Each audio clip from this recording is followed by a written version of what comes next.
So before we get to the transitional stage, so tell me about growing up black in Italy. And I'm asking you this question because I'm over in Europe right now, and I know a couple kids that they have some alternative experiences. So here where I am, I wouldn't necessarily call it racism, but I would call it racial insensitivities. Yeah, Like people just making jokes, trying to be funny. It's not really malice behind it, but they just don't understand what it feels yeah, like to be the only one in the room who looks different, right? yeah. So did you experience that in Italy coming up? Italy is straight up racist. There's no insensitivity. It's just racism. Like Well, there you I go. experienced that since the day I could walk outside. Like I've seen. So yeah, Italy is a lot. That was part of the reason why I wanted to live because I felt like I'm a super chill person. Like I enjoy life, but every time I go to Italy, I just turn into angry because you have to Mm, be on ready mode to cut somebody out.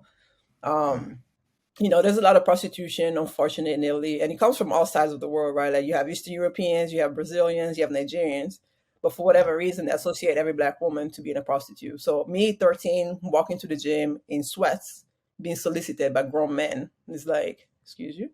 Sick. And and I'm Italian, so I speak Italian. So every time I get a rebuttal in Italian, they get all frazzled. Like, oh, I was just going to the gas station. Like, no, you were not. You just talking trash, and now you feel stupid because I understand what you said. Yeah. Um, I got called all kind of monkeys. That during the game, my coach loved telling this story for whatever reason. But during the game, I was 16 at the time, and we were just whooping the other team. And the parents started getting angry because I was playing well, and they started calling me all kinds of N word and monkey and this and that. So I never forget. It was a flex play.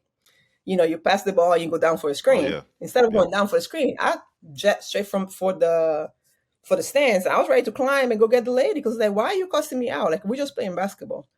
So that Mm, was my first one. Then it happened again when I was playing professionally already. We were playing against Como, and the fans they start calling me a kind of N word and all that. It became a big case. The national team was behind me and trying to be supportive, and but yeah, it was a very tiring place to grow up in as a black person. yeah, and that's actually the narrative that I've heard, right? And I think what is it? Um Balotelli. Oh yeah, he went through the same thing. He went through the same thing, and it was very public. And Hmm. I mean, the Champions League had to get into they had to go into investigations, and now they have this whole big advertising run where saying no racism, and they're putting the hashtag on the jerseys and all of this stuff, right?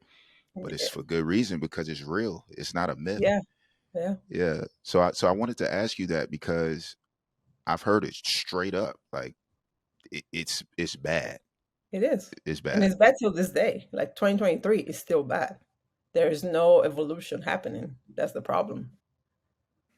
Yeah. No hashtags is gonna solve the It's problem. not. It's just culturally, right? Like the newer Yeah. generation are more open. They travel more and understand that people are people. Skin color doesn't make any difference.